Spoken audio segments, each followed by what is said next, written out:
Hello, friends. This is Dave Hurwitz, executive editor at ClassicsToday.com, here with a true novelty, something absolutely wonderful, fascinating. You've never heard anything like it, I guarantee you. It's string quartet music by, of all people, Anton Reicha. You know, the guy who invented the woodwind quintet. He wrote 20 some odd of them, and we're going to talk about those too. So don't worry, we're going to get there. But this disc came my way, and it absolutely blew my mind. It's incredible. It's his Quatuor Scientifique, his scientific quartet, and La Pantomime, the pantomime, also for string quartet. These two pieces were composed around 1805. In case you don't know who Reicha was, aside from the guy who invented the woodwind quintet, he was sort of an itinerant Czech musician who had the typical career path of wandering from aristocratic residence to aristocratic residence across Europe, and he finally landed in France and in Paris, where he became a professor at the then newly founded Paris Conservatoire. He had very interesting and forward-thinking ideas about music. He was one of Berlioz's teachers and one of the few that Berlioz could actually tolerate because he was open to just about everything. His own music explored quarter tones, for example, using folk music, irregular meters. He was an experimentalist. He was the Thomas Edison of music of his day. Really a fascinating guy, and he incorporated all of these ideas into his music in one way or another, and wrote just amazing pieces. You might say that if Beethoven expanded the language of music, working within the parameters of the classical style, Reicha changed it. Reicha didn't really care about what the rules were, or he invented new ones. And one of the things that he invented was a new way of writing fugues. And fugues are the rules of writing fugues have been sort of the same for several hundred years when Reicha got a hold of them. You have a theme, and then you have an answer, to that theme that appears in the dominant key, which is the key a fifth above the one that you're in. And the other voices come in, however many voices you have, at regular intervals, and you do certain things. And fugue themes are supposed to be of a certain sort of anonymous character, because what matters is not the beauty of the melody, but rather what you build out of it. It's the structure, the architecture of the work. And of course, when you are working in architecture, it's best not to have building blocks that are strangely shaped because that makes fitting everything together much more difficult, as you can well imagine. And it's the same thing with music. It's the same thing with fugal writing. Well, Reicha didn't care about that. Reicha said you can have the voices enter on whatever note you want. You can use whatever theme you want. You can do anything you want, as long as it basically stays contrapuntal and the independence of the voices is preserved. That, in a very gross way, was kind of his idea. And it was quite an idea for its day, because these rules were very firmly fixed. And he was a conservatory professor who was supposed to be teaching those rules. And he wrote an amazing piano work called 36 Fugues. He wrote lots of fugues. I mean, piano pieces that had fugues. But the 36 Fugues, which is amazing, and it came out around the early 1800s. Reicha had been living in Vienna, where he was friendly with Haydn and Beethoven, and he and Beethoven had a big argument about what constituted appropriate fugal writing, and Reicha was determined to show that you could make great music with his method, and he does. It's wonderful. The cool thing about Reicha, I think, is that he's one of those guys where even when he's breaking the rules and going his own way and doing really fascinating things, he still writes music that's incredibly entertaining. In other words, he wasn't one of those composers who said, I can do anything I damn well please, and to hell with people actually enjoying it. He wanted to show that by violating these rules, you could make music more enjoyable, which I think is a very healthy attitude, don't you? So moldering away in the National Library in Paris is a manuscript, which is available on IMSLP. If you want to go have a look at it, it's there. And it's been very beautifully assembled into score by some intrepid young score assembly people. And the manuscripts are there, and they're very beautifully and neatly copied. And it contains, this pile of manuscripts, 2 works. One of those works is a programmatic piece called La Pantomime, the pantomime.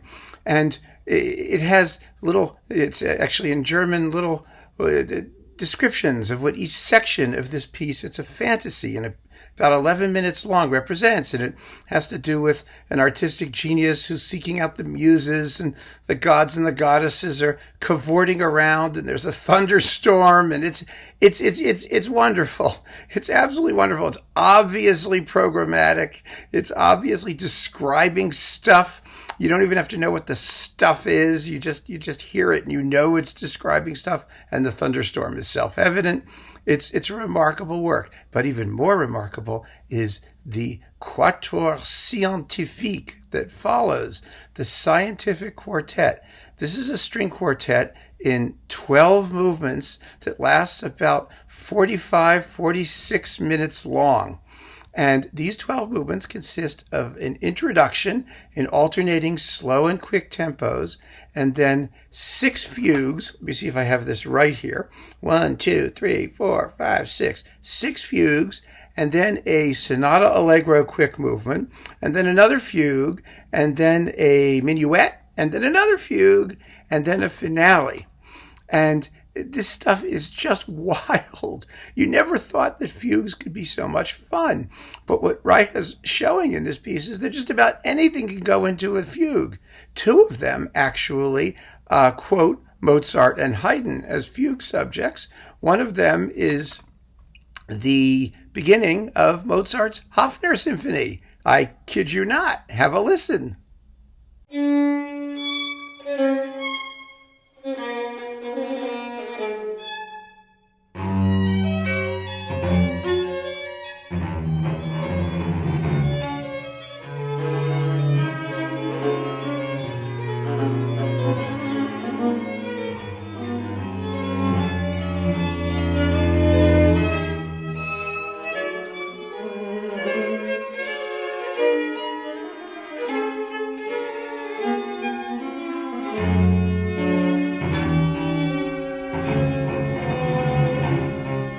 And the Haydn comes from his F minor string quartet, Opus 20. Now, of course, the Opus 20 quartets were famous for their fugal finales, but the whole point is that Reicha's using a melody for his fugue that's not one of the fugues. I mean, it's great. It's just great.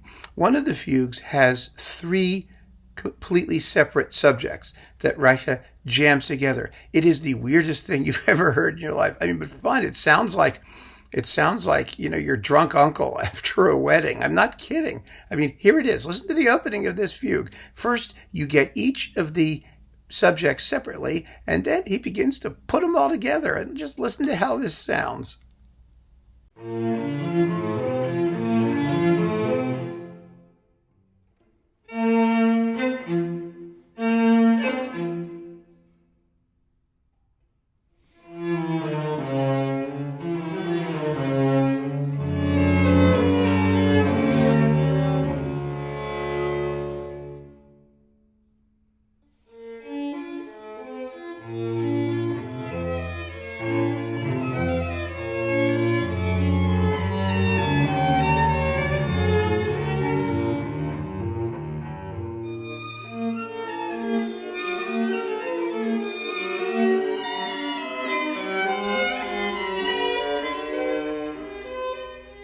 Have you ever heard anything like that in your life?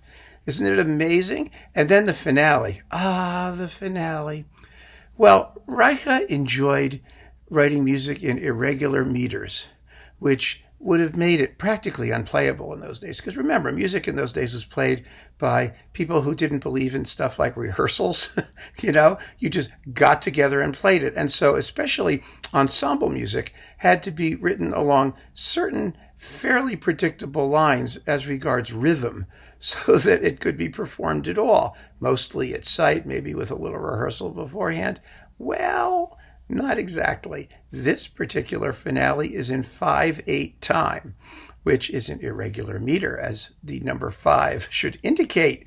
It's not an even number, and it's not a dance meter, like 3/4, like 1 2 3 1 2 3 1 2 3. This is 1 2 3 4 5 1 2 3 4 5 1 2 3 4 5, and it's wild. Here is the opening of the finale.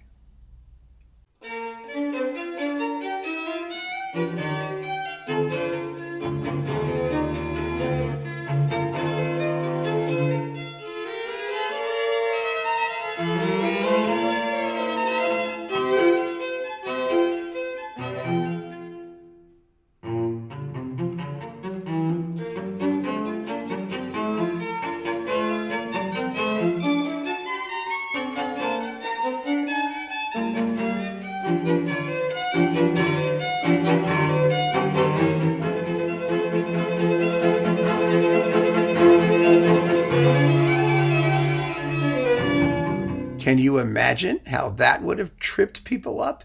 I mean, 5/8 meter was still, pretty rare. There were very few things that were written in 5.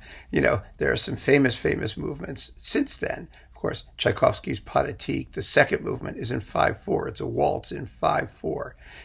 Mars from the Planets is in 5/4. Holst also liked rhythms of 5, but you don't find them very often, but they are common in certain types of folk music. For example, Manuel de Falla used rhythms of 5 and rhythms of 7, and you hear them because they're based on the way language operates, and so Reicha used them, and he used them very, very effectively, and you can be sure that he tripped up his players pretty well in using them so effectively. This is a wonderful, amazing work. You just won't believe that listening to fugues can be so much fun. I mean, it doesn't have a dull spot in it. And this performance, which is the one I'm talking to you about, it features the Reicha Quartet, which is a Czech group. They play quite wonderfully. It's on Brilliant Classics, and it's absolutely superb. It's just a discovery. I mean, a real discovery. But one thing I do have to tell you, and you must keep in mind, is that you have to get the CD, because if you get it online as a digital download, because I did, I have the CD and I got the download, the movements are mixed up in the download. I don't know why, but the labeling and the order is all out of whack. Now, you could conceivably go to IMSLP and match up the music, what you're hearing to what the music looks like, and then figure out what the correct order is. Because the booklet here doesn't help you, because the order is correct in the booklet. The listing is correct. It's the music that's a mess.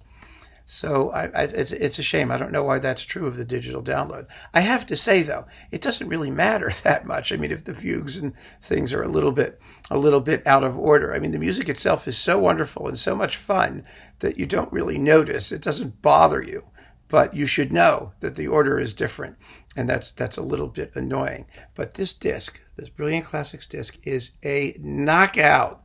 A knockout, folks. An incredible discovery by one of those unsung musical geniuses who has yet to get his due. I mean, because there's no thematic catalog, and there's no, there hasn't been a complete edition or a critical edition.